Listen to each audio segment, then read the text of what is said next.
Muy bien, el objetivo de las conferencias de verano es el de abordar ciertos temas que surgen como temas contingentes a lo largo del año.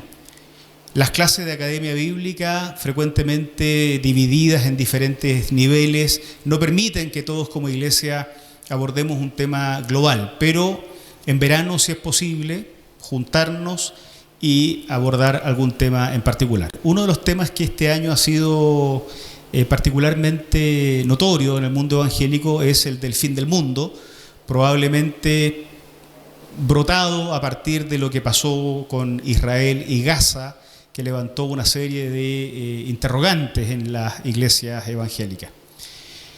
A nosotros nos interesa abordar el tema de los discursos del fin. Guillermo va a presentar este tema con mayor claridad, pero no desde el punto de vista de las grandes escuelas teológicas que hemos creado nosotros, sino a partir de lo que encontramos en la Biblia. Y para eso es necesario introducirnos en qué es la Biblia, en cómo la Biblia entrega su mensaje, y de eso nos va a hablar hoy Guillermo en esta conferencia introductoria.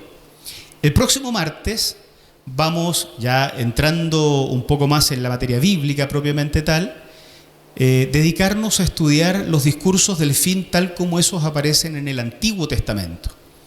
En el Antiguo Testamento no hay una única forma de discurso sobre el fin de los tiempos. Y en la clase subsiguiente nos va a acompañar el doctor Daniel Godoy, el rector de la Facultad Evangélica de Teología, que nos va a exponer el tema de los discursos del fin en el Nuevo Testamento. Esa es la tercera sesión. Y vamos a finalizar el último martes de enero, no dando la fecha del fin del mundo, por supuesto, si alguien pensaba eso, sino tratando de crear una visión de conjunto a partir de lo que hemos aprendido en este curso, en esta clase de hoy, en la del Antiguo Testamento, que voy a entregar yo mismo la próxima semana, en la del Nuevo Testamento, que va a presentar el doctor Daniel Godoy, y tratar de crear una visión de conjunto para nosotros como iglesia hoy, ¿no? ¿Cómo nos enfrentamos frente a esto que vamos a encontrar en la Biblia como discurso del fin? Así que son 4 sesiones muy interesantes que seguro que nos van a nutrir muchísimo, ¿no? El equipo de Academia Bíblica está coordinado por nuestra diaconisa, Ana María Urrutia, que ahora está en España con un periodo de investigación doctoral, pero también nuestros profesores y ayudantes, uno de ellos, Guillermo, que también es estudiante del seminario teológico y ha sido profesor y es profesor de la Academia Bíblica hace mucho tiempo también. Así es que sin más preámbulo dejo a Guillermo para que nos presente su tema. Guillermo. Gracias, pastor. Queridos, a quienes no pude saludar personalmente, buenas tardes. Y a quienes nos ven también por el Zoom y quienes nos verán en una posterior grabación, tengan ustedes una buena tarde, que Dios nos bendiga en el tema del día de hoy.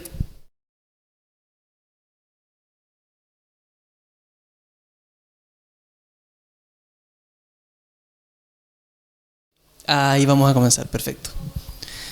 ¿Contamos? ¿Sí? Perfecto. Vamos entonces, comencemos. El tema del día de hoy, como bien nos introdujo el pastor Javier, corresponde a la introducción a los discursos del fin en la Biblia.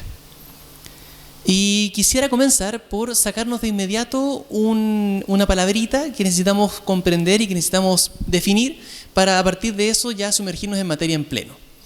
Y entonces vamos a comenzar por definir qué es lo que es escatología, porque va a estar atravesando este concepto todas las presentaciones. ¿Cuál es el origen del término escatología? Viene del griego, es la suma de 2 palabras, eschaton y logos son las 2 raíces. Eschaton tiene que ver con lo último, y logos se emplea como palabra, también se emplea como discurso o tratado o similares. Y entonces el concepto en su conjunto, si pudiéramos hacer una breve descripción, escatología es el discurso teológico que trata sobre las cosas últimas o finales de la historia de la humanidad y del mundo. Eso es escatología. Y aquí vamos a empezar a hacer una diferencia de inmediato con lo que intuitivamente uno empieza a sospechar, pero no es así. Escatología no es el discurso sobre el futuro. Escatología no es el estudio del futuro. No es buscar qué va a pasar mañana, pasado o en un año más. Es el buscar qué va a pasar en el fin.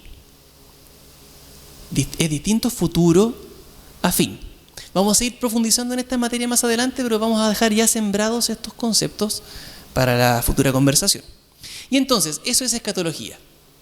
El discurso sobre lo último, sobre el fin. El comprender el fin, el estudiar el fin. Este tipo de expresiones se encuentran en la Biblia. Pero no solo se encuentran en la Biblia, también se encuentran evidentemente en nuestra sociedad. Por ejemplo, lo que ha pasado este año. El conflicto entre Israel y Palestina volvió a avivar unos fuegos que se encuentran latentes en el inconsciente de la formación evangélica latinoamericana en general.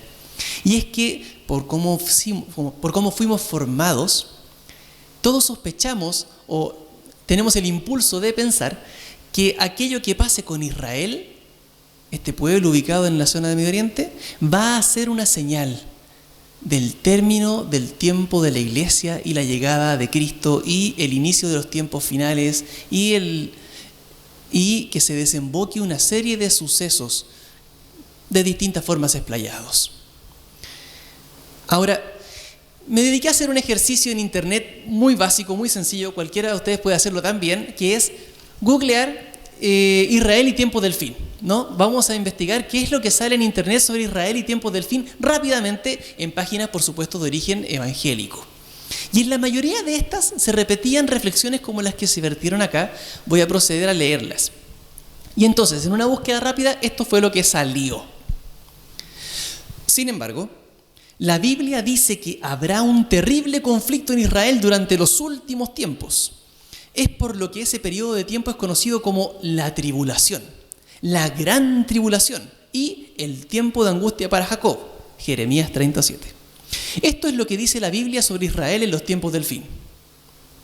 Habrá un regreso masivo de judíos a la tierra de Israel, Deuteronomio 33, Isaías 43:6, Ezequiel 34 del 11 al 13, 36, 24, 37 del 1 al 14. Perdónenme que lea todas las citas, pero va a ser importante.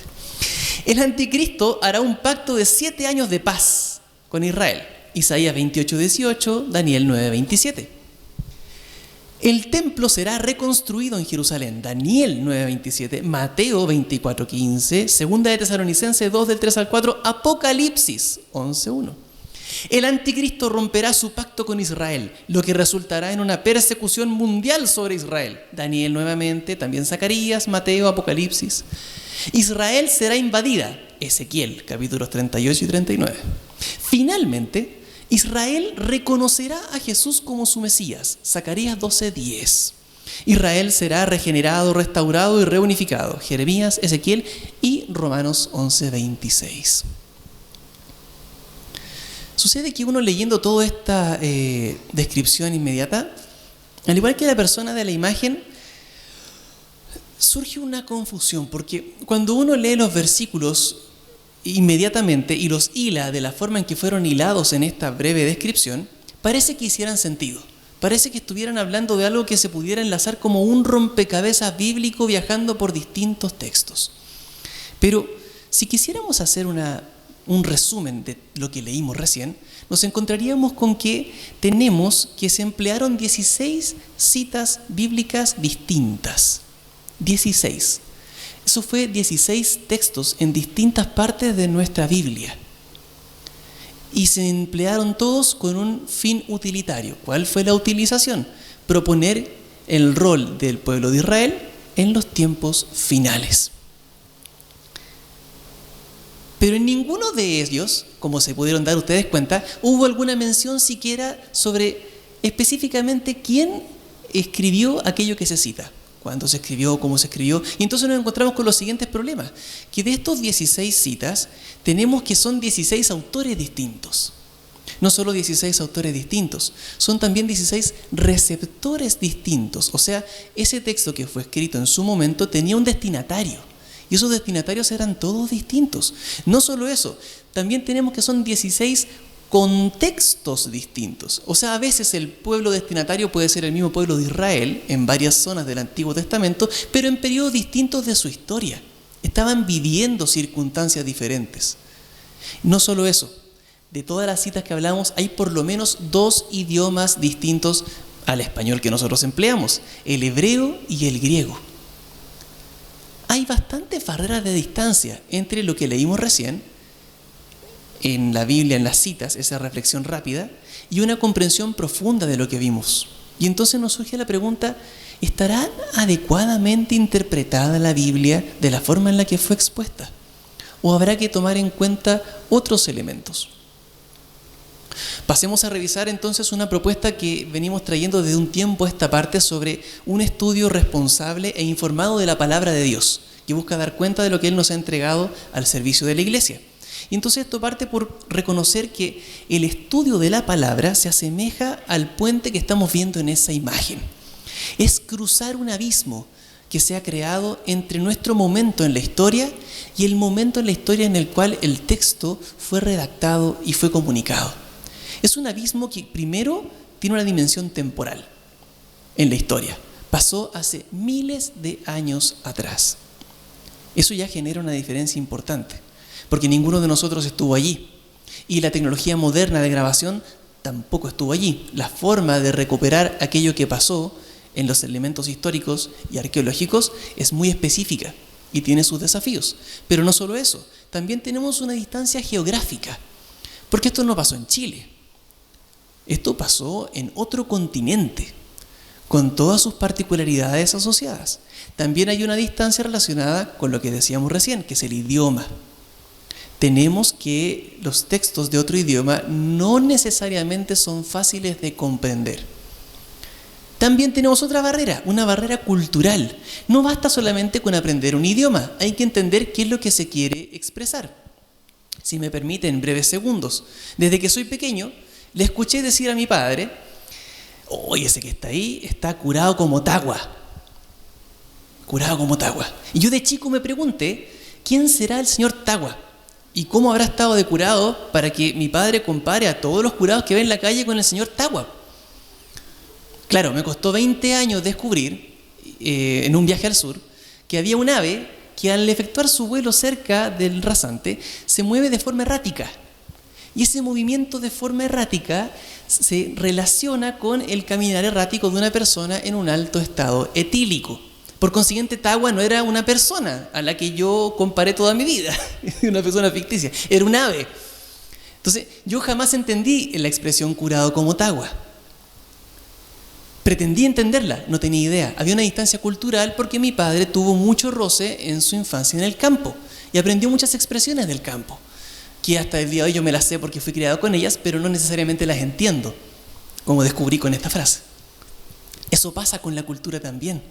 No solo basta saber griego y hebreo, también basta entender en el contexto en el que fue escrito si la expresión refleja lo que etimológicamente nosotros sospechamos que las palabras dicen o si se empleaban de formas específicas, distintas a la definición etimológica. Hay hartas dificultades. Todo esto se traduce en que cruzar el puente se hace difícil. Se debe aprender el idioma, se debe conocer la cultura, se debe recurrir a herramientas de arqueología, de antropología, de cultura, para sumergirse en los textos en sus idiomas más cercanos al original posible y hacer una sana interpretación. Pero nuestros cientistas bíblicos tienen otro problema. Una vez que logran medianamente formarse en todas estas áreas, lo que descubren es que cuando se sumergen en los textos, estos dan cuenta de otro fenómeno. Y es que antes de llegar a ser textos, fueron memoria oral. Vienen de la oralidad. La transmisión en los pueblos del Asia de aquel entonces era preeminentemente oral, incluso hasta los tiempos de Jesús, aún existiendo documentos. Tenemos poetas de la zona clásica romana que dicen que cuando se canta un texto por escrito pierde su validez, porque la oralidad es lo más válido. Ese tipo de concepciones habían. Y entonces hay que conocer no solo el fenómeno de la cultura, del idioma, de la historia, de la geografía, también cómo funciona la memoria. ¿Qué es lo que se recuerda? ¿Cómo se recuerda? ¿Cómo llega hasta nuestros días? ¿Cómo se transforma de una memoria oral en un texto escrito? ¿Qué proceso hay en el camino? ¿Qué proceso de forma? ¿Cómo se le da la forma? ¿Cómo decanta? ¿Cómo se estructura? ¿Qué es lo que va recordándose y qué cosas van quedando en el camino? Todos estos elementos son requeridos para hacer una interpretación responsable de uno de los 16 textos que se citaron en la resumen inicial. Imagínense hacerlo 16 veces. Por eso no es llegar y citar un texto bíblico inmediatamente. Esto tiene un desafío muy grande. Sumemos a este desafío otro, para cerrar el círculo de todos los desafíos de la interpretación bíblica. Una vez que se es consciente de todo esto, tenemos el problema de cuáles son los documentos que vamos a recurrir y que vamos a interpretar. Ustedes, como habrán visto, tenemos muchas versiones de Biblia, por ejemplo, hoy en día. ¿Cómo se llega a las distintas versiones de Biblia? Vamos a ver un pequeño video resumen de este tema también, para cerrar este círculo de transmisión textual.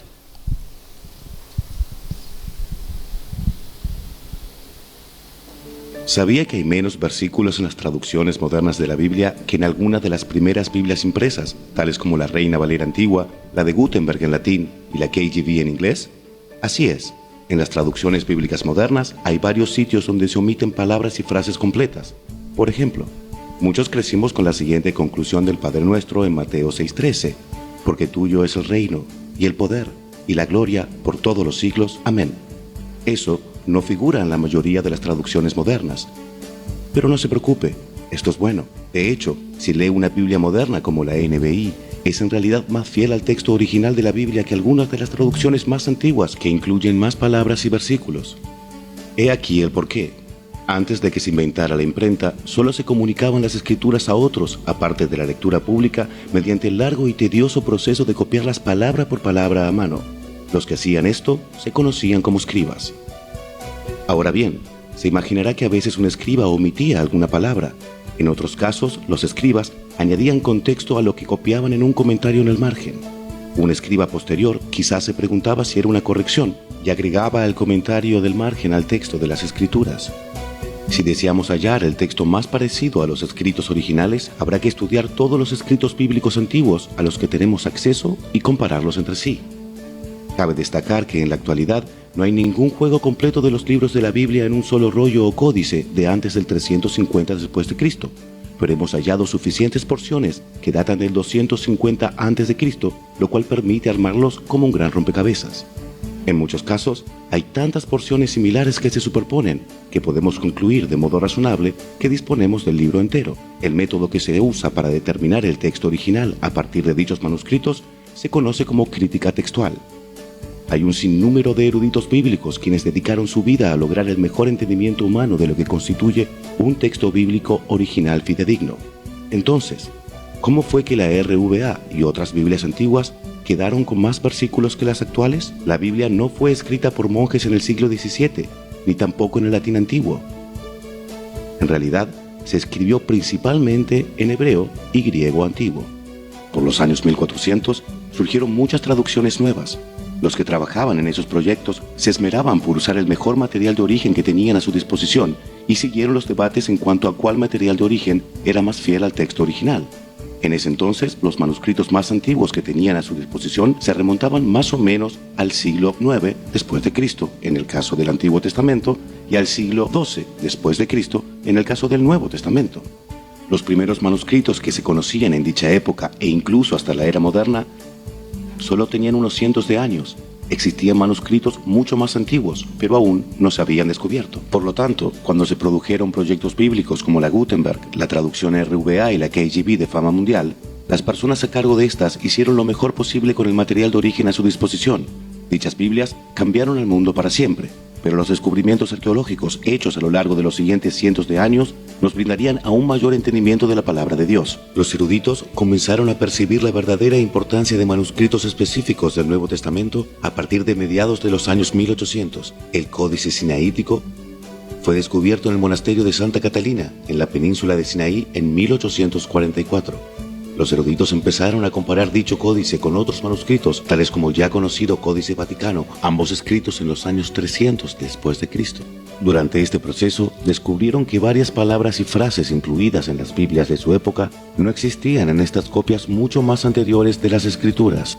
Porque tuyo es el reino, y el poder, y la gloria, por todos los siglos. Amén, que aparece al final del Padre Nuestro, es un ejemplo que nunca estuvo en la Biblia desde el principio. Al descubrirse estos manuscritos anteriores, los eruditos bíblicos confirmaron que se habían añadido palabras y frases a lo que ahora denominamos la Biblia. De paso, se ha hallado una gran cantidad de manuscritos del Nuevo Testamento, casi 6.000. En cambio, muchos libros antiguos y obras de teatro, tales como la Odisea de Homero e Historia de Roma de Tito Livio, solo han contado con docenas o quizás cientos de manuscritos, y hay manuscritos del Nuevo Testamento que fueron copiados tan pronto como 50 años después de que se escribieran las cartas y los libros originales. Los manuscritos más antiguos que hay de la mayoría de otras obras antiguas no bíblicas fueron copiados cientos de años después de que se escribiera originalmente. El Nuevo Testamento cuenta con una mejor evidencia manuscrita que cualquier otro documento antiguo, y los más anteriores manuscritos del Nuevo Testamento son muy fidedignos en cuanto a ayudarnos a saber lo que se escribió originalmente. Para ser claros, hay mejor evidencia manuscrita para el Nuevo Testamento que para cualquier otro documento antiguo, y los primeros manuscritos son más confiables en ayudarnos a saber qué fue escrito originalmente. A fines del siglo XIX y principios del siglo XX, la Revised Version y la American Standard Version fueron las primeras y principales traducciones que se completaron usando los descubrimientos más recientes del Nuevo Testamento. En la segunda mitad del siglo XX, comenzaron a aparecer nuevas traducciones de la Biblia, como la Nueva Versión Internacional o la NBI, basados en el vasto tesoro de los manuscritos antiguos. Los traductores a cargo de dichas traducciones se esmeraron por presentar las escrituras de Dios del modo más fiel al escrito original. Por lo tanto, algunos versículos que se habían incluido por tradición en traducciones más antiguas ya no se incluyeron. Dichos versículos no se quitaron, sencillamente no existían en los manuscritos más antiguos y más confiables, los que ahora tenemos acceso. Por lo tanto, si alguien le dice que su Biblia, NBI o otra traducción moderna como DHH, BLA, LP, NTV o BJ le faltan versículos, sabrá qué contestarle. No es que a nuestras Biblias actuales le falten versículos, es que las Biblias hoy se basan en manuscritos más antiguos y más confiables que se asemejan más a los escritos originales redactados hace miles de años. Para saber más acerca de la filosofía de traducción que respalda a la NBI y a otras traducciones que produce Bíblica, visite biblica.com. Muchas gracias. Gracias al equipo de comunicaciones. Vamos a esperar para volver a la presentación. Mientras, entonces tenemos el desafío histórico, tenemos el desafío de sumergirnos en la historia, en la cultura, en el idioma, en los procesos de memoria, de recordar. Y tenemos el desafío después también de sumergirnos en los testigos, que se llaman, que son los papiros, los códices y los documentos más cercanos a lo que tenemos, porque no hay ningún original desde el momento que fue redactado por mano de sus autores, solo tenemos copias de copias. Pero todos estos procesos se siguen con responsabilidad para llegar a lo más cercano, a lo original. Habiendo dado cuenta de todos estos desafíos, entonces tenemos que decir algunas cosas que son un poco difíciles de escuchar. Pero es necesario por lo menos decirlo de frente, porque surgen de lo que hemos hablado hasta acá. Primero que todo, vamos a hablar de lo que la Biblia no es. ¿Qué cosa no es la Biblia? La Biblia no es un código legal. La Biblia no es un conjunto de leyes, no es un lugar al que yo voy a ir para encontrar las reglas que debo seguir para que a ciencia cierta me vaya bien en la vida. No es un lugar en el que yo voy a encontrar una serie de mandamientos como los famosos 10 mandamientos que yo debo aplicar a rajatabla en mi vida sin contexto, sin explicación y sin interpretación, porque la Biblia no es un código legal, ¿sí? No es un manual como de un microondas para saber cómo funciona el microondas. ¿Qué cosa tampoco es la Biblia? La Biblia no es un objeto mágico. Estas cosas son terribles de decir. Porque durante mucho tiempo yo pensé que la Biblia era un objeto mágico. Claro, no lo decía así porque suena muy fuerte decirlo, pero esto de reverenciar el objeto Biblia, no se puede poner nada encima porque es una falta de respeto a Dios, ¿cierto? De la Biblia. Hay que dejarla abierta en cierto lugar para que de allí emane bendición en el hogar, como si fuera un talismán o un objeto con poderes mágicos, y no lo es. Por todo lo que hemos visto, la intención de todos estos copistas no fue crear un objeto mágico, ni tampoco recitar de allí frases que por solo hecho de recitarlas van a generar un poder en algo. Voy a leer tal versículo para que pase tal cosa. No es un objeto mágico. Tampoco es una constitución política. La Biblia no es un documento que sirve para alimentar proyectos políticos de transformación social hacia una religión en particular. No tiene por objeto la creación de una nación política de fe en Dios. Y esto también es muy contingente de decirlo, porque gran parte del mundo evangélico vive en tensión con la idea de que desde la Biblia se puede construir un proyecto político específico o un partido o partidos específicos. Y la verdad es que cuando miramos la historia, un seguimiento profundo de Cristo ha alimentado reflexiones de distintos colores políticos. Y hemos tenido hermanos de un espectro y de otro espectro que han llegado a ese lugar en la convicción del seguimiento de Jesús. Entonces, si la Biblia alimentara un puro proyecto, eso sería imposible. Bueno, la Biblia no es una fuente de proyectos políticos específicos. ¿Qué más no es la Biblia? No es un catálogo de doctrinas. La doctrina es una sistematización teológica, una reflexión específica que yo hago seleccionando versículos. Yo selecciono unos que yo considero relevantes de aquí, uno de allá, uno de acá, como el ejercicio que hicimos al inicio de la clase, y entonces los pongo en orden para demostrar un punto. Y digo la doctrina de X. Y esta doctrina se alimenta en tal y tal versículo. Si hacemos un ejercicio de honestidad intelectual bíblica, tendríamos que decir que, habiendo seleccionado 15 versículos para esa doctrina, hay por lo menos 15 más en la misma Biblia que rebaten esa doctrina. Porque la doctrina es una sistematización que hacemos nosotros, los estudiantes bíblicos, los cientistas bíblicos que han pasado por este proceso. Ellos hacen la sistematización. ¿Está mal? No. Es adecuado buscar entender la fe, es adecuado tratar de crear resúmenes que ayuden a comprender la fe, está bien, pero no debemos confundirlo. Ese resumen, esa sistematización teológica, esa doctrina, no es la Biblia. Es una reflexión posterior, que siempre debe ser revisitada, revisada, actualizada o directamente desechada cuando se aleja de lo que Jesús propone. Y por último, y para algunos también puede ser más complicado, pero es bueno decirlo, la Biblia no es Dios. Y esto es duro de escuchar. La Biblia no es Dios. ¿Sí? La Biblia no es una deidad. La Biblia no es nuestra deidad. A nosotros nos salvó Jesús. Dios envió a su Hijo Jesús al mundo para salvarnos, y es al Señor a quien seguimos. Habiendo dicho todo esto, entonces, ¿qué es la Biblia? Les propongo una expresión. Pueden haber muchas más, por supuesto, no se queden solo con esta. Pero les propongo una por lo menos. La Biblia es palabra de Dios. Y en esto todo el mundo evangélico va a decir amén. Pero es palabra de Dios en cuanto constituye una memoria del encuentro de Dios con la humanidad. Así es palabra de Dios. No es palabra de Dios porque al leerla provoque mágicamente algo en alguien. No es palabra de Dios porque la use para crear reglas de vida. No es palabra de Dios porque la use para crear un proyecto político. No es palabra de Dios porque la use para aleccionar y traumar personas.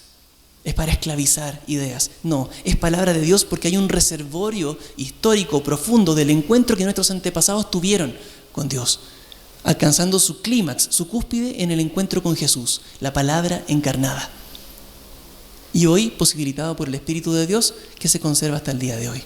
La memoria de esos encuentros que tuvieron personas, que tuvieron pueblos y que tuvo en su inicio los seguidores de Jesús con Dios. La Biblia es palabra de Dios. Ahora bien, habiendo dicho esto, siendo la Biblia palabra de Dios, debemos dar cuenta de todo lo que dijimos para atrás. ¿Qué hacemos con el problema del idioma? ¿Qué hacemos con el problema de la cultura, de la historia? ¿Qué hacemos con todo esto? Bueno, lo que hacemos es, y lo que han hecho nuestros cientistas bíblicos a lo largo de la historia, es clasificar los textos que tenemos en nuestra Biblia en bloques literario-teológicos. Bloques que representan cierta similitud en sí y permiten ser estudiados en su conjunto por el contexto al que representan y por las temáticas que tratan. Aquí hay un ejemplo de la división de bloques literario-teológicos que encontramos en nuestras Biblias, siendo el primero de ellos el Pentateuco, los primeros 5 libros, Génesis, Éxodo, Levítico, Números y Deuteronomio, como bloque per se, con todas sus particularidades. La obra historiográfica deuteronomista, que abarca desde el libro de Jueces hasta Segunda de Reyes. La obra historiográfica cronista, Primera, Segunda de Crónicas, Esdras, Nehemías. La literatura profética, todos los libros de los profetas que tenemos. La literatura sapiencial, Salmos, Proverbios, ahí tenemos también Eclesiastés, Job, Cantares.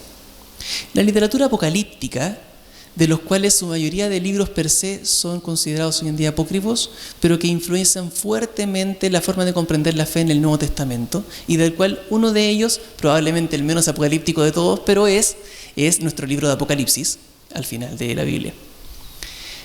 Las epístolas paulinas, como un cuadro en su conjunto asociados a la autoría en mayor o menor grado del apóstol Pablo, los evangelios sinópticos y sus particularidades específicas, la literatura juanina, que son el evangelio de Juan y las 3 epístolas de Juan.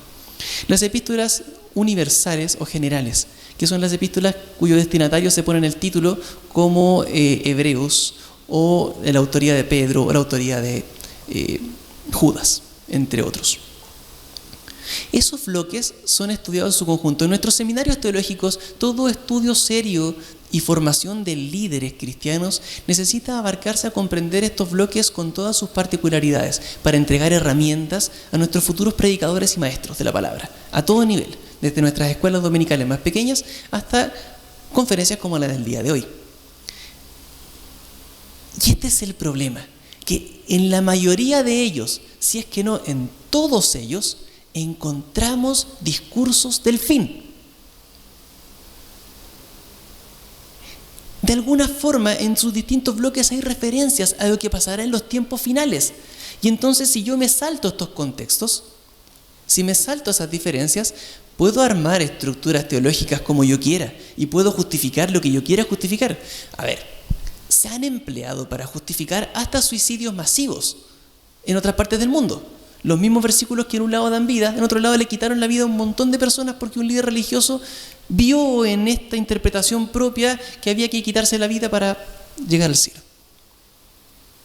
Entonces, el estudio responsable de la palabra de Dios y la propuesta que hacemos en los siguientes seminarios, como bien decía el pastor Javier en la introducción de este curso, es, habiendo dado cuenta de todas estas particularidades, entonces, en la próxima sesión, aboquémonos hacia lo que representa el Antiguo Testamento respecto a los discursos del fin. Vamos a trabajar específicamente 2 vertientes, una vertiente vinculada a la tradición profética y una vertiente vinculada a la tradición apocalíptica, con sus particularidades que ya tendrá el pastor Javier el desafío de explicarnos y de explicarnos para que entendamos.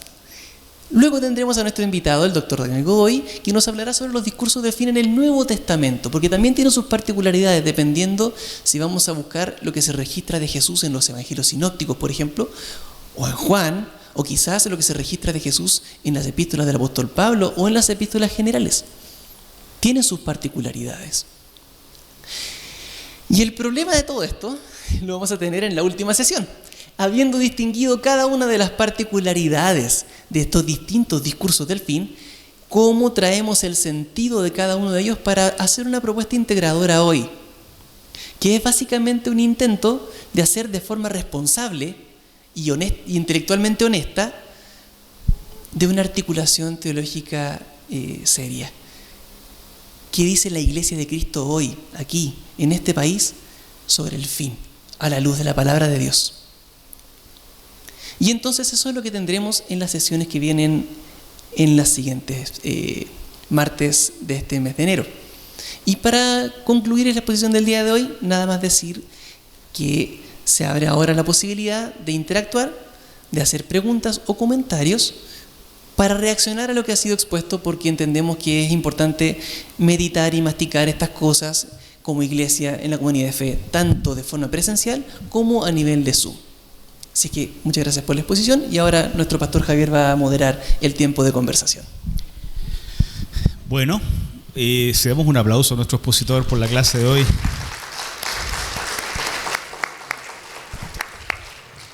Bueno, interesante. Yo aprovecho de me voy a colgar de la presentación de Guillermo para promocionar el curso de Conociendo Nuestra Biblia.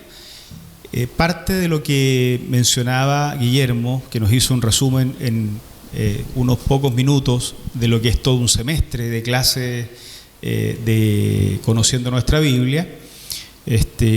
En marzo o abril comienza el primer semestre de nuestra Academia Bíblica. La Academia Bíblica es el estudio bíblico de la Iglesia, pero contiene estos elementos, ¿no? Y lo que Guillermo mencionaba hoy forma parte del curso Conociendo Nuestra Biblia. Y conviene tomarlo. A veces uno lleva años en la iglesia y no ha pasado por una formación sistemática sobre esto, ¿no?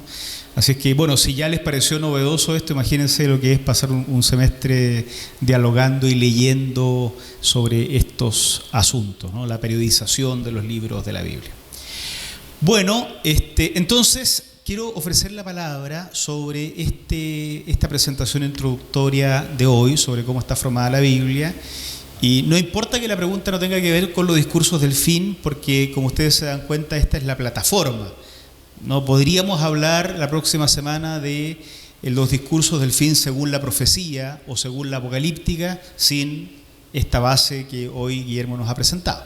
Y lo mismo en la subsiguiente. Por lo tanto, preguntas. Ofrezco la palabra. También las personas que están por Zoom pueden solicitar la palabra y van a ser escuchados acá. Y Guillermo va a responder todas nuestras dudas, salvo la fecha del fin.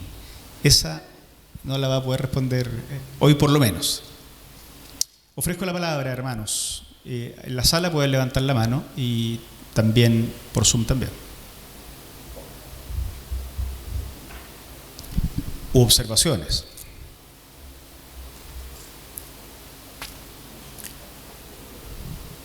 ¿Estamos en shock? No. En la Academia Bíblica son más atrevidos, ¿eh? Las ventanitas nos han hecho cambiar de... Bien, ofrezco la palabra.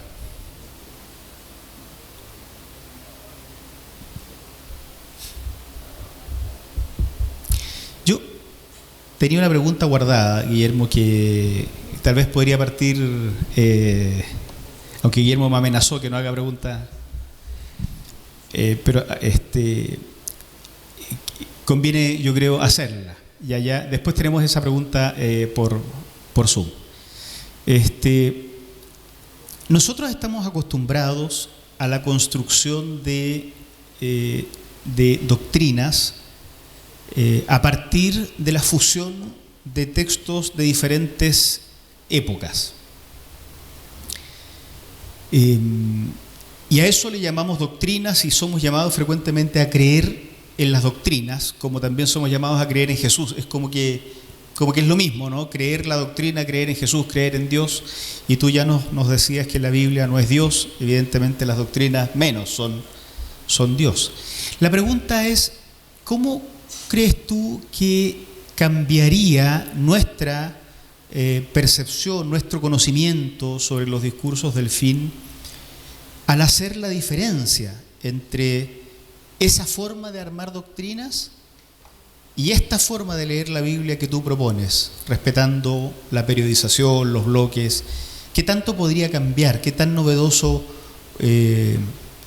puede ser? ¿O qué tan peligroso podría ser? Porque también uno podría pensarlo de esa manera. Esa es mi pregunta. Y mientras siguen pensando sus preguntas, y también hay una pendiente por Zoom. Perfecto. Ok, veo que no se respetan los acuerdos previos a... Bueno, pero habrá una próxima clase donde estarán los roles cambiados, así que... La venganza es un plato que se sirve frío. Bueno, pero nunca pueden matar me la envenena. Entonces, respecto a las doctrinas del fin, tener una conciencia sobre las particularidades de los distintos bloques literaro-teológicos nos permite comprender que es posible que lo que ciertos antepasados nuestros, digamos, lo que se encontraron con Dios, comprendieron sobre el fin, puede haber tenido un énfasis específico, puede haber tenido un matiz. Pretender que una persona en un punto de la historia comprendió todo sobre el fin es casi atribuirle capacidades de Nostradamus a un hermano en la fe. No se trata de eso.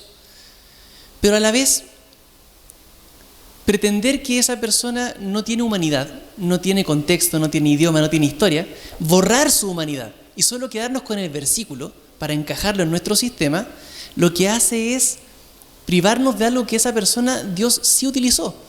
Porque el cambio de paradigma en esta forma de acercarse a la palabra tiene que ver con el reconocer que Dios tuvo en conciencia la humanidad de aquel que fue inspirado cuando se encontró con ella o con él. Tuvo en conciencia lo que los pueblos percibían, lo que el pueblo de Israel percibió en su momento.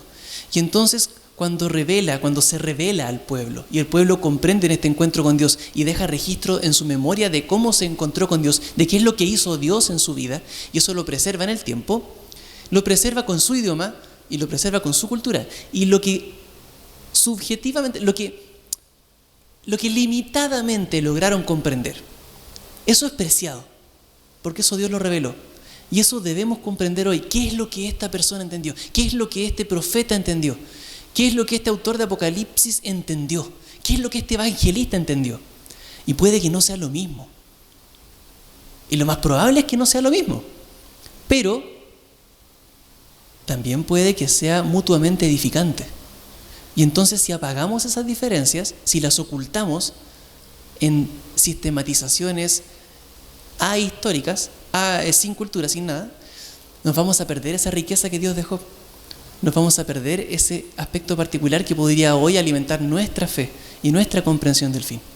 Y por eso me parece importante respetar cada etapa para sacar la mayor riqueza posible de la palabra. Muchas gracias, Guillermo.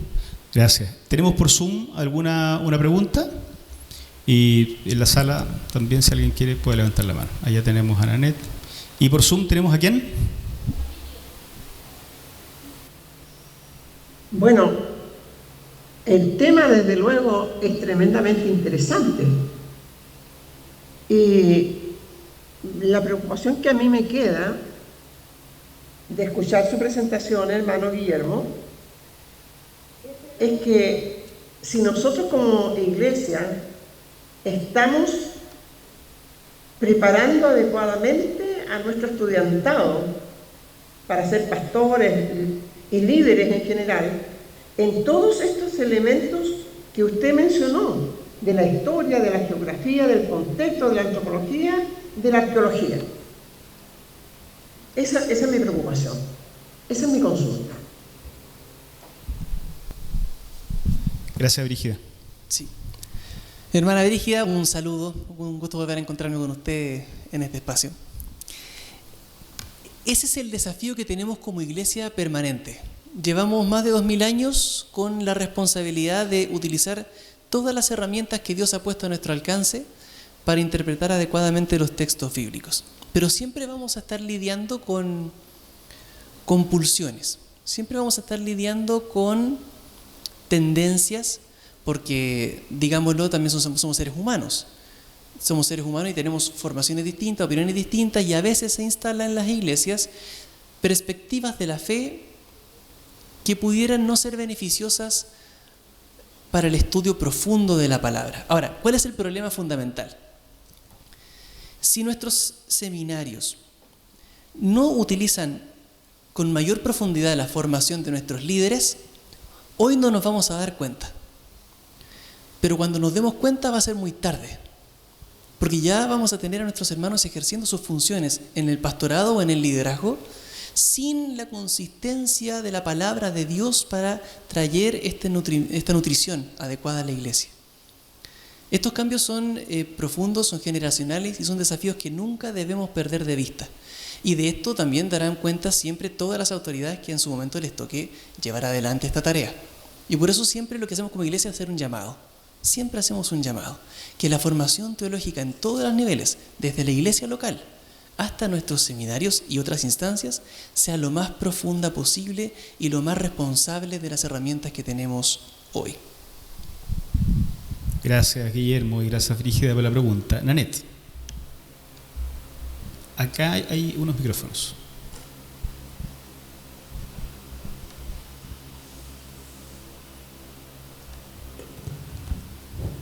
Gracias.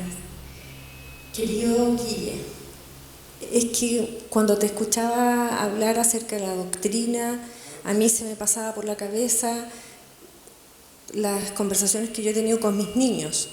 Entonces, cuando yo hablo con ellos sobre la verdad bíblica, ¿cómo sé yo que yo no los estoy adoctrinando, sino que les estoy entregando la verdad de la Biblia?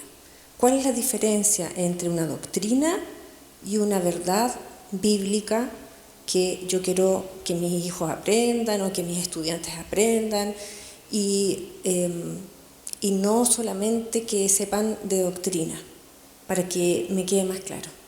Eso. Querida Nanette,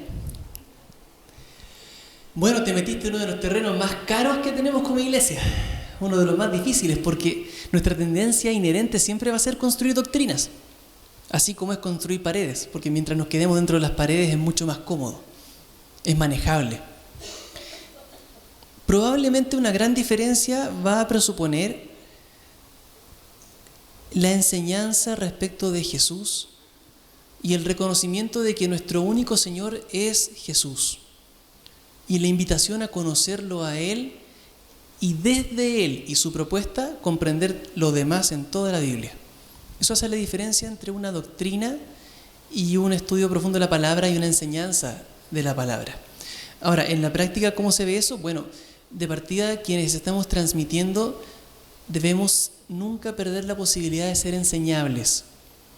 Los pastores que ves en esta iglesia, los profesores que vas a ver en esta iglesia, tienen como responsabilidad nunca dejar de formarse, porque el momento en el que dejas de estudiar y en el que dejas, no solo estudiar, en el que dejas de exponer tu corazón a la palabra, en ese momento empiezas a refugiarte en tus propias doctrinas y en tu propia versión de Dios, y empiezas a heredar tu propia versión de Dios a tus hijos y a quienes te escuchen.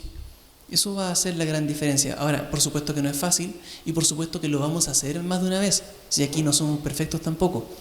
Pero esto es con temor y temblor y con reconocimiento y buscando siempre no dejar de formarse, no dejar de crecer, no dejar de abrir el corazón a la palabra y no dejar de buscar que sea Jesús y no una doctrina aquello que estamos heredando a las personas que nos escuchan. Interesante. Sí. Tal vez yo me gustaría complementar lo que dice Guillermo en este sentido, porque esta es una pregunta y una discusión que surgió durante el semestre habitualmente. Si, por ejemplo, al enseñar el relato del diluvio, ¿no? Noé, el diluvio, el arca, la enseñanza que queda es el tamaño del arca y la cantidad de animales que está dentro, probablemente no entendimos la Biblia como palabra de Dios, ¿no? Porque si la Biblia es palabra de Dios y por lo tanto lo que transmite es esa memoria de la revelación de Dios, cuando yo termino de leer el relato del arca, debiera captar algo del carácter de Dios. Probablemente la verdad bíblica que hay ahí, si es que existe algo así como una verdad bíblica en cada historia, que eso también es parte de la construcción que hemos ido haciendo a lo largo de los años, la verdad bíblica que hay ahí es aquello que resulte del carácter de Dios. ¿Qué aprendo de Dios y de su carácter cuando leo el relato del arca de Noé? ¿Qué aprendo de Dios y de su carácter cuando leo el relato del Génesis 1? ¿Qué me dice del carácter de Dios la historia de Caín y Abel? Frecuentemente uno se queda con lo otro, ¿con quién se casó Caín? ¿No? Se han hecho la pregunta los evangélicos acá, ¿no? Si era hijo de Adán y Eva y no había más gente. No. ¿Qué dice del carácter de Dios? Y esa es la verdad que probablemente cruza toda la Escritura. Pero eso requiere un desafío mayor, porque ¿cómo se explica eso a niños? Yo siempre digo que es más difícil explicar estas cosas a niños que a adultos. Por eso las profesoras de escuela dominical tienen una tarea a la que a algunos le hacemos el quite, ¿no? Es muy difícil. Pero bueno, el carácter de Dios. Sí, Tatiana. Y también sigue abierta para quienes están por Zoom. Hola. Ay. Hola, sí, ahí sí. Tengo una pregunta y a la vez una confirmación. O sea, si me pueden confirmar en verdad, que siento que en general a lo largo del estudio de la palabra y como de cuando uno viene de chico, uno funciona más como de forma binaria, que es como la Biblia dice esto y no esto. Entonces uno dice de repente, no sé, la Biblia dice que no hay que hacer esto, me decían mis papás. Entonces esa era como una verdad absoluta, digamos. Entonces no hay más opciones. Entendiendo que en este puente existen muchas variables y entre ellas culturales, geográficas, significa que nosotros podríamos tener una interpretación, pero también podríamos tener más de una interpretación de una misma parte de la Biblia, que no es tan dicotómica, no es tan es esto o es esto, es malo o es bueno, es sí o es no. Esa es una pregunta, si es que efectivamente podemos sacar varias interpretaciones de un mismo texto, y además me parece que debería ser incluso que puede ser distinto en nosotros hoy día y en lo que podamos construir mañana o pasado mañana, dependiendo de la interpretación, pero también en otras culturas, porque si en verdad la cultura también es una variable que afecta la interpretación, lo que nosotros podemos concluir de cierta parte de la Biblia puede ser distinta a lo que puede concluir alguien en Egipto, por decir, otro país con algunas culturas distintas. Entiendo que deberíamos todos llegar, como dice Javier, a un carácter de Dios que es como, digamos, como lo común, lo transversal. Pero entendería que entonces sí podemos tener varias interpretaciones y no algo tan absoluto, ¿o no? Absolutamente.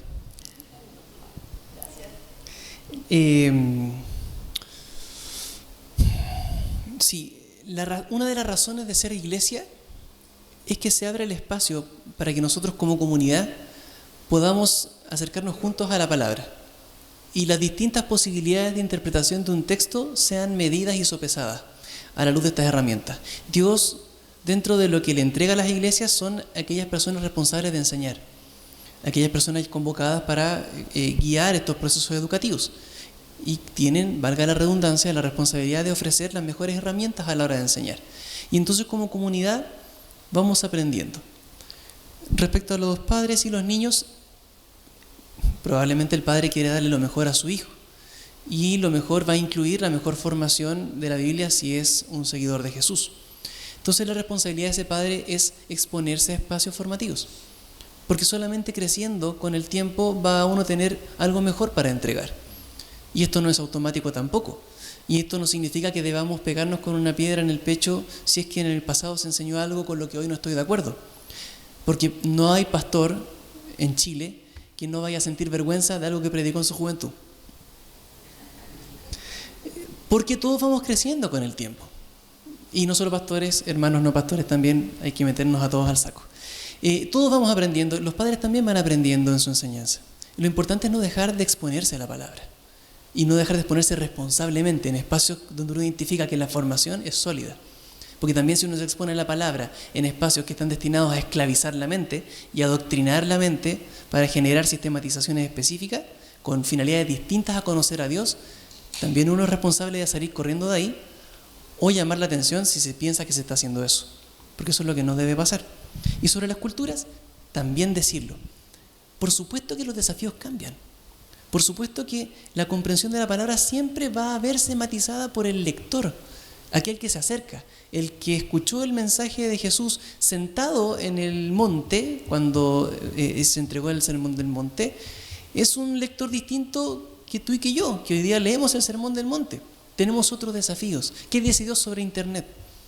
¿Qué dice Dios sobre la pandemia del COVID? Situaciones que no se vivían en aquella época. Desafíos de la interpretación bíblica. Bueno, aquí estamos. La iglesia debe crear esos espacios de reflexión para buscar juntos, desde nuestra realidad, la pertinencia de Dios en la vida. Pastor. Así es. Bien, bien. Tenemos un par de preguntas en Zoom, IGC, luego, y en Zoom está Carmen, no, ¿sí? Carmen Gómez de Osorno. Teníamos a Brígida desde Temuco, ahora Carmen de Osorno. Carmencita, bienvenida, Carmen, qué bueno verte. No sé si será pertinente o no. Son plataformas que uno puede ir aprendiendo. Yo creo que lo que dice la NET, hasta dónde es adoctrinar al niño y enseñarle lo que la Biblia dice. Será por plataformas, decirle que Dios cuidó a Noé y a su familia, aunque mató a todo el resto de la gente, quizás saltarse eso. Porque miren, por ejemplo, un término que dice Juan 3:16, de tal manera amó Dios al mundo. Pero en 1 Juan 2:15 dice, no améis al mundo. O sea, la misma palabra está mundo allá, mundo acá, es la misma mundo en griego. Y la gente puede decir, bueno, pero ¿y cómo Jesús amó al mundo? Y allá en 1 Juan me dicen que no ame al mundo. Si Jesús amó al mundo y dio su vida por eso. Entonces son plataformas y yo digo, a la fuerza no hay cariño. Hay gente que quiere aprender. Los que están sentados ahí en Bustamante 60 son los que quieren salir de la plataforma de la escuela dominical y darse a la academia y después al seminario. Y es para uno, no es para otro. Entonces, ¿cómo hacer que se unifique la Alianza Cristiana Misionera partiendo de la cabeza para que de Arica a Punta Arenas entendamos que la palabra mundo en su contexto significa esto y lo otro significa esto otro? Cualquier hermano común y corriente no va a entender y va a decir, pero ¿cómo acá dice mundo así y otro allá? Y lo que decía otra hermana sobre el sentido literal, que nos dicen, no... se sacan versículos como enseñanza y se dejan así en forma literal. Y creo que lo hemos leído muchas veces y se ha de hecho también en la academia, que la Biblia es más que literatura, es una literatura, es un libro de literatura. Y tomar la historia, la geografía, la cultura, la semántica de cada palabra, tanto en la diacronía como en la sincronía, es que toda la alianza se pudiera poner en un solo foco para que todos aprendiéramos de la misma manera y de la forma más consistente y concreta. Pero ¿cómo hacerlo? Como decía la hermana Brígida, ¿cómo hacerlo si en una iglesia se enseñan literal lo que dice y así es, hermano, y se acabó? Y en otros va tan avanzado como la iglesia de Bustamante 60, que va mucho más avanzada en el estudiar a fondo los textos que dicen con las herramientas reales. Y eso tendrían que hacer los pastores en una junta general y decir, vayamos por un mismo foco para que todos avancemos juntitos. Pero si a la fuerza no hay cariño, ¿cómo hacer que los hermanos también quieran aprender y sacarse las estructuras de lo que le enseñaron antes para poder enriquecerse? Y lo último que voy a decir es que el equilibrio entre hacer un estudio del texto, como está, con toda su riqueza, con toda la exégesis, con todas las herramientas, pero que no se quede solo en la cabeza y en la mente, sino que baje al corazón, me humedezca los ojos, porque ese texto es una revelación que Dios ha dejado a través de su palabra, y que es su palabra la que a mí me alimenta, me dice, y yo salgo con el corazón henchido. Pero eso, ¿cómo hacerlo para que esté el equilibrio? Que no sea emocionalismo, como las iglesias grandes de Billy Buster, de Chaparro y de Menap, que son iglesias gigantes, pero no ricas en el texto. Y otras como la iglesia luterana, que a mí me gusta mucho, que es muy rica en el texto y en la música, son fantásticos, pero no tienen esa cosa de que les sumerge lo otro. ¿Me entiende? ¿Cómo hacer el equilibrio, pero a nivel nacional, y que todos vayamos juntos, porque es una riqueza incalculable cuando uno se mete, profundiza y rasquetea el texto? Eso nomás.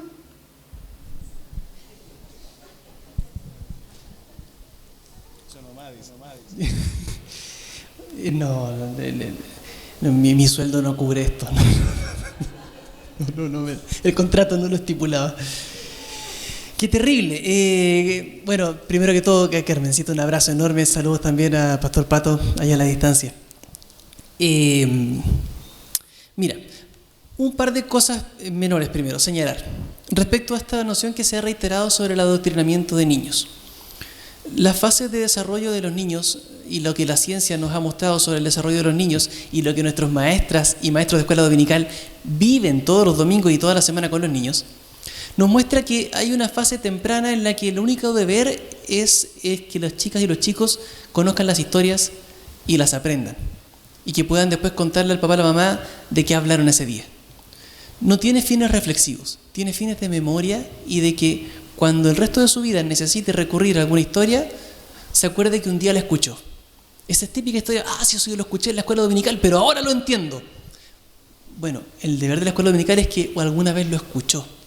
Ya hay fases cuando se llega a los prejuveniles y juveniles donde surge en el desarrollo de la adolescencia el pensamiento crítico.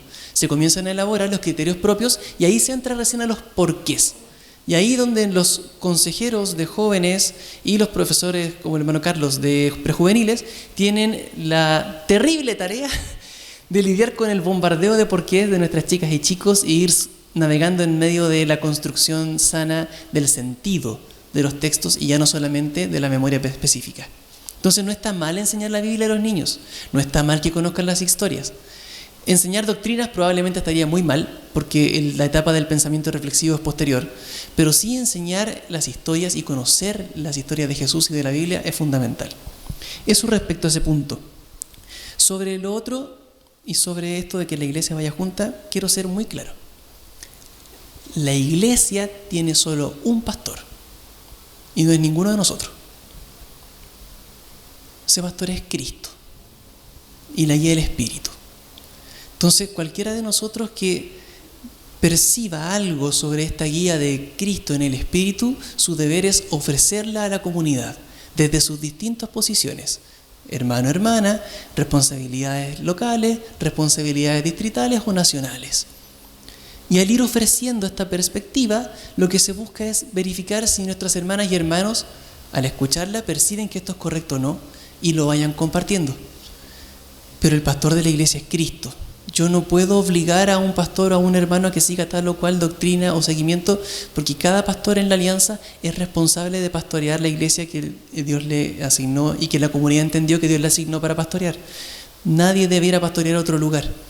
Las responsabilidades están muy claritas, pero eso también dice que cada uno de estos lugares debe ser responsable de abrir su corazón a Dios y buscar lo mejor para su comunidad, en su contexto, con todas las herramientas que tenga a mano. Y si se intuye que faltan herramientas, buscar los espacios formativos para adquirir las herramientas que faltan. Eso lamentablemente no se puede obligar. Se puede comentar, se puede influir, se puede animar.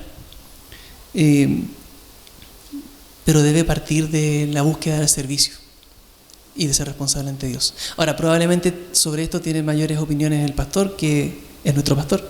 No sé si quiere complementar. No, solo decir que la Iglesia de Providencia no está en las profundidades de la palabra ni nada de eso. Estamos rasguñando como todo cristiano solo la orilla, ¿no? La palabra tiene una profundidad que no sé si alguien podría atreverse a decir que ha profundizado en la palabra. Todo lo contrario. Si alguien es de la Iglesia de Providencia, los que está presente, no crea que hemos avanzado. Estamos muy en la superficie. Y no sé si alguna vez uno podría salir de la superficie, porque la Biblia tiene una profundidad enorme. Así es que hay que sacarse de encima esa idea. Y al contrario, seguir trabajando, seguir avanzando con humildad, con sencillez. Muy bien. Teníamos otra pregunta por Zoom y estaba GC también pendiente. No sé si por Zoom, ¿quién era? Cancelado. Ya. GC. Hola. Agradecer a Guillermo por esta exposición bastante buena, bastante clara.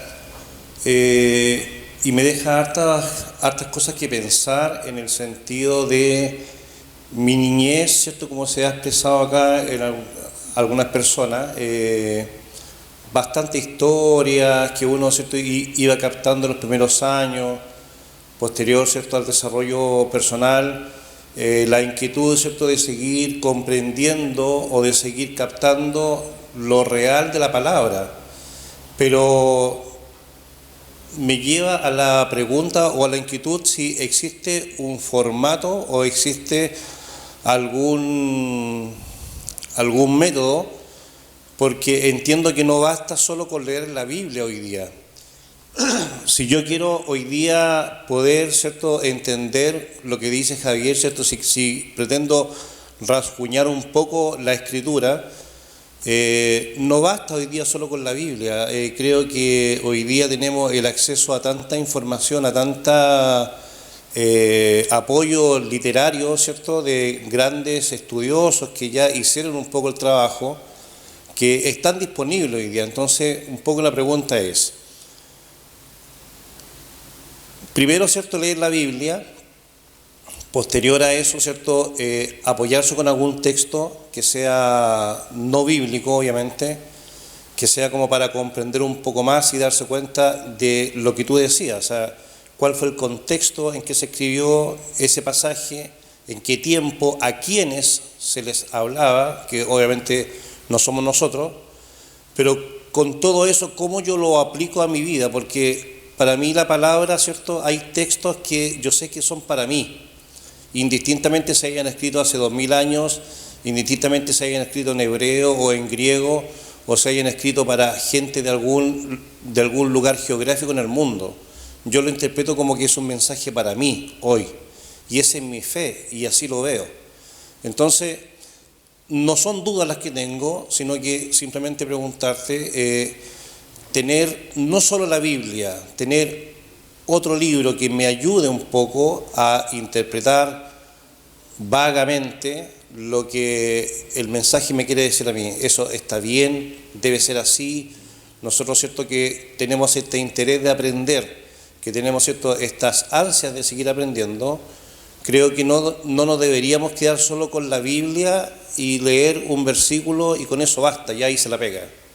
Un poco de para allá. Agradezco también a la Academia Bíblica de esta iglesia, ¿cierto?, que he participado. Agradezco también, ¿cierto?, sabes que hiciste un seminario, ¿cierto? Creo que por ahí va un poco el camino, o sea, a lo mejor ya di la respuesta, pero finalmente un poco es eso, o sea, como que me confirmo que no solo hoy día basta la Biblia, sino que basta otros textos, pero lo primero, ¿cierto?, es la convicción de que Dios me va a hablar a mí o me está hablando a mí a través de su palabra. Muchas gracias, Jesse.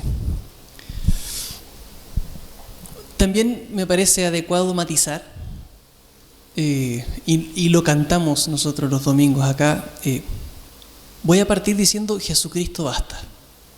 Eso lo confesamos, Jesucristo basta. Y de Él mana todo cuanto hacemos, vivimos, somos y de paso estudiamos. Dicho eso, las capacidades de comprender los idiomas, las capacidades de comprender la historia, las capacidades de comprender a las sociedades, también son don de Dios. Eso lo afirma la fe cristiana evangélica responsable de la interpretación de la palabra. Porque Dios dio dones a los hombres y las capacidades que nos ha entregado son a su imagen. Entonces, tú me dices, ¿la Biblia no es suficiente? Ya, esa aseveración es terrible. Es como decir la Biblia no es Dios. Igual es terrible. A algunas personas no les afecta porque recién lo están viendo, pero para una formación histórica, sí. La Biblia per se no es suficiente en sí misma porque de partida la Biblia no me enseña ni griego ni hebreo. Hay mucho trabajo detrás para entender aquello que se resguarda allí. Jesucristo es el que es suficiente para la vida de fe. Pero en lo que es el estudio de la Biblia, faltan otros pasos. Un ejemplo. En la vida de fe no existen los llaneros solitarios. No se puede ser un creyente evangélico seguidor de Jesús sin pertenecer a una comunidad de fe, cualquiera sea esta. Por consiguiente, la interpretación de la palabra tampoco es la revelación de un iluminado que se ofrece a los demás sin motivo de objeción o pregunta. Todo lo contrario, es una comprensión que se va alcanzando, que se va compartiendo y a la que se va reaccionando y la que vamos comprendiendo juntos. Por consiguiente, ahí ya tienes un elemento donde la Biblia per se ya no basta porque también se requiere la comunidad. Y en todo esto se requiere el Espíritu Santo. También no debemos pretender que estamos utilizando las herramientas porque somos capaces per se. Dependemos de Dios en todo el proceso. Y también dependemos de mis hermanos y hermanas que en otros lugares y en otros tiempos han hecho este mismo ejercicio y han alcanzado destellos de luz que hasta el día de hoy nos llegan. Un ejemplo, perdónenme que me tome este punto, pero también debo ser honesto en este aspecto y puede contribuir. Parte de lo que hemos trabajado en la exposición del día de hoy brotó de formación de literatura que aprendí en el seminario, y hay un libro en particular que si alguien lo pilla por ahí lo puede leer.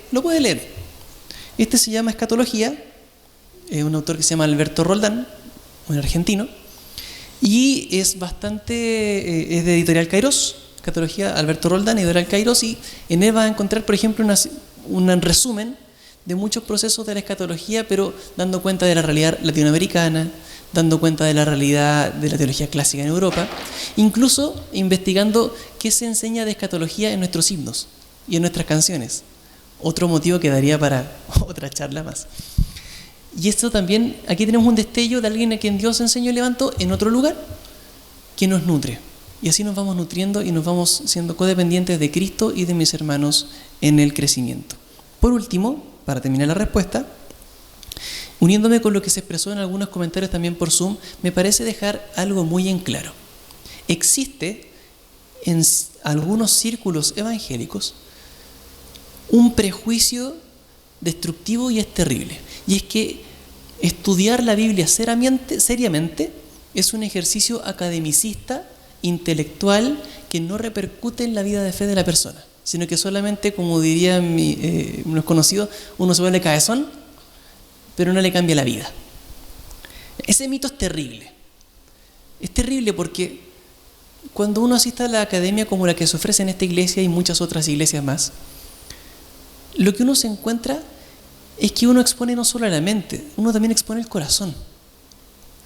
Y uno no solamente expone la mente y el corazón, uno también expone su historia. Y uno termina haciendo el vínculo con lo que uno vivió, con lo que uno sintió, con lo que uno pensó. Y se va construyendo y va modificando algunas cosas de las que hemos visto en el pasado y se van asentando de nuevas formas de creer, más maduras. Entonces, debemos erradicar el prejuicio de que el estudio serio de la palabra tiene solo consecuencias de información y conocimiento. Nada más lejano a la realidad. Un estudio serio y profundo de la palabra te lleva a Cristo. Porque si estás buscando encontrarte con Cristo en la palabra, con Cristo te vas a encontrar. Lo más responsable posible. Espero haber respondido, porque disparé para dos lados, pero pastor, por favor. Muchas gracias, Guillermo. Y estamos en la introducción nomás, así es que imagínense cómo viene esto más adelante cuando entremos en calor. No sé si tenemos, ¿sí? ¿Claudia? Sí, Claudia. Y por Zoom, y con esto si no vamos a ir terminando nuestra intervención de hoy. Sí, gracias, Guillermo. Me quedó una duda con respecto a la Biblia no es doctrina.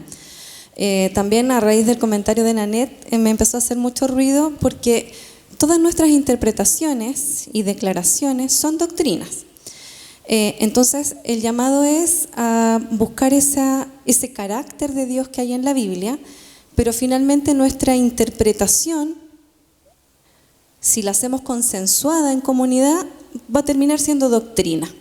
Entonces, si pudiéramos como pensar un poquito más en eso, si pudieras explicarnos, porque yo entiendo que tu propuesta es que más allá de todas esas interpretaciones, la palabra de Dios está por sobre eso, ¿no? Más de lo que nosotros como alianza o como otras denominaciones, como decía Tatiana, diferentes interpretaciones, como apartarnos un poco de eso, pero a la vez como considerar estas doctrinas, porque en definitiva igual son doctrinas, todo lo que enseñamos, los sermones, esas enseñanzas son doctrinas, pero que la palabra de Dios va más allá. ¿Sí? Eso, si pudieras darle un poquito más la vuelta.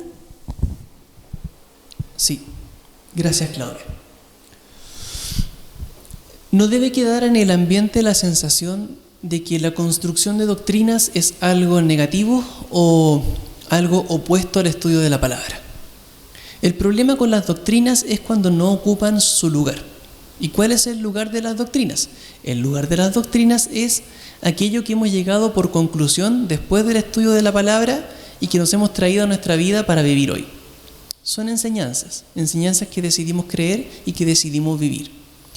Como tal, jamás deben esas enseñanzas ocupar el lugar que solo le corresponde a Jesús. El fundamento de nuestra fe es Jesús.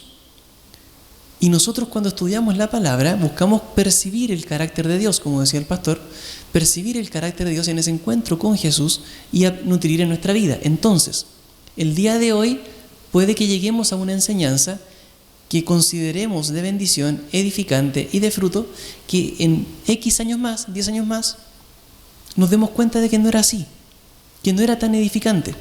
Y ahí no se nos debe poner roja la cara de vergüenza, todo lo contrario. Debemos decir, ¿sabes qué? Esto ya no lo creemos más. porque nos hemos dado cuenta de que esto, en vez de acercarnos a Dios, nos aleja. Y por consiguiente ahora esto se transforma en esto otro. Ahora creemos así. Lo que no cambia es Cristo, el fundamento de la fe. Pero todo el estudio de la palabra siempre debe llevarnos a que nuestra propia crecimiento como iglesia y como personas vaya profundizándose cada vez más, vaya haciéndose más madura, vaya haciéndose más coherente con la vida cotidiana, y en ese camino, si hay que abrazar una fe, se abraza, si hay que soltar otra fe, se suelta, pero de donde nunca nos vamos a mover es de Jesús. Espero haber respondido.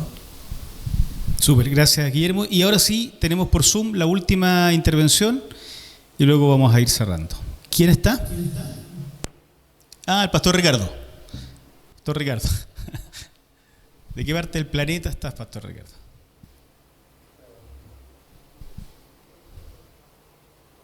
Buenas noches a todos. No sé si me escuchan. Sí, se escucha súper bien. Adelante nomás. Sí. Bueno, no solo quería yo agregar respecto al tema de la doctrina, como para reforzar un poco lo que se ha dicho. Yo creo que hay que tener claro que las doctrinas son orientadoras, porque se van construyendo en la medida que uno va haciendo iglesia, o las denominaciones van construyendo sus doctrinas y son orientadoras. Eso es lo que quiero decir en primer lugar. Me parece que hay que tener en cuenta que son orientadoras, especialmente cuando a veces queremos que ciertas verdades, por lo menos de lo que vamos descubriendo en la Escritura, se van estableciendo. El problema está en que a veces las doctrinas se fosilizan, o sea, no se revisan. Y ahí hay un problema que creo yo que le pasa permanentemente a las denominaciones, a la iglesia en general.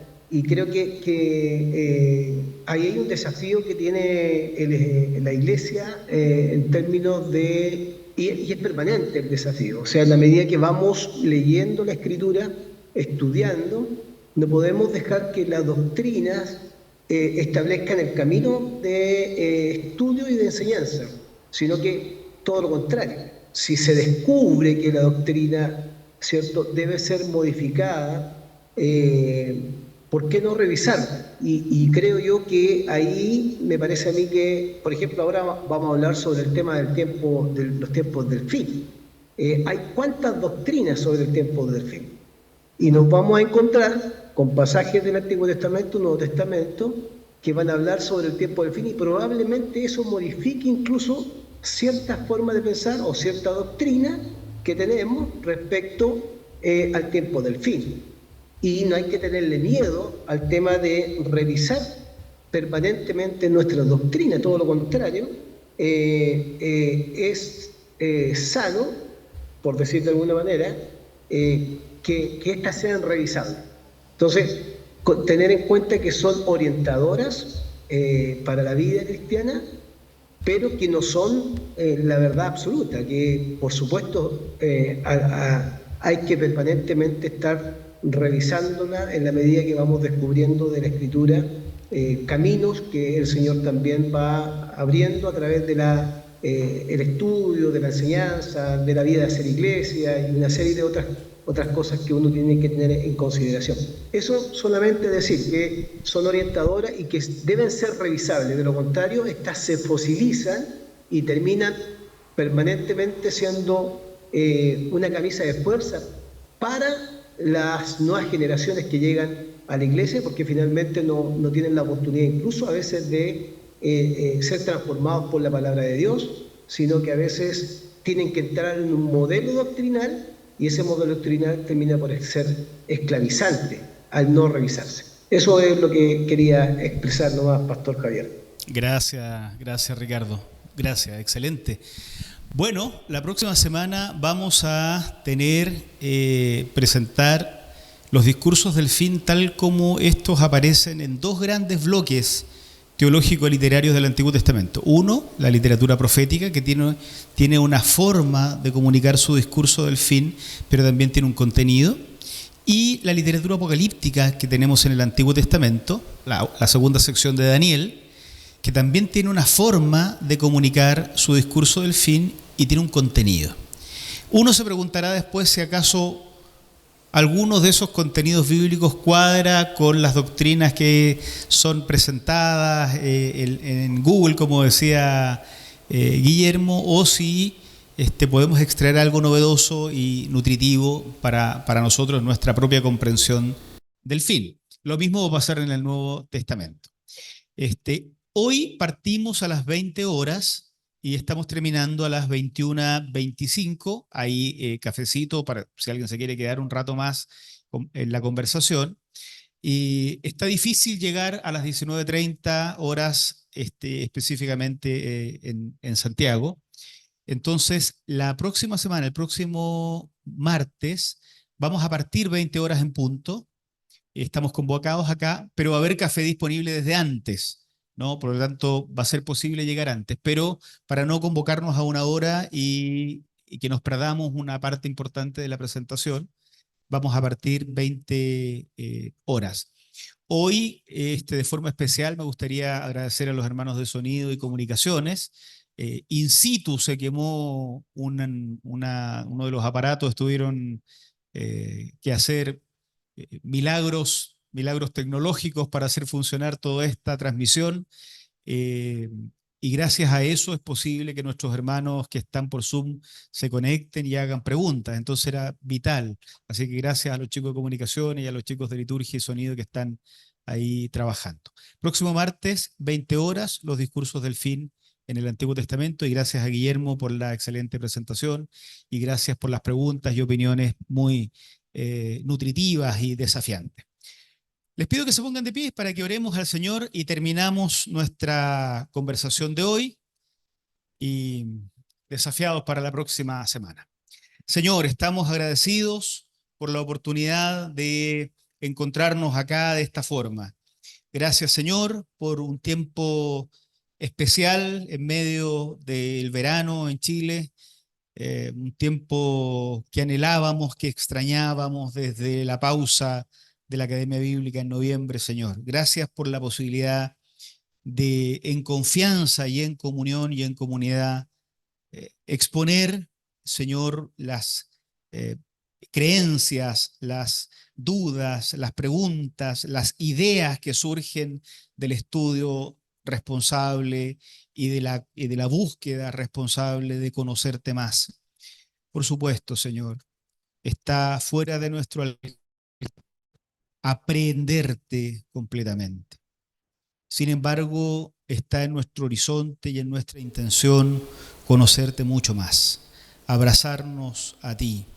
Y en este escrito precioso que es la Biblia, encontramos aquella memoria bendita, inspirada de tu revelación en la historia. Unos hombres y mujeres que caminaron contigo en el pasado nos han legado, Señor, sus memorias, memoria inspirada. Hoy, a siglos de distancia del Antiguo y del Nuevo Testamento, pretendemos nosotros escarbar. Danos la gracia del Espíritu Santo para profundizar en esto y la gracia del Espíritu Santo para leer también nuestros tiempos, nuestra ciudad, nuestra sociedad. Gracias, Señor, en el nombre de Cristo Jesús. Amén.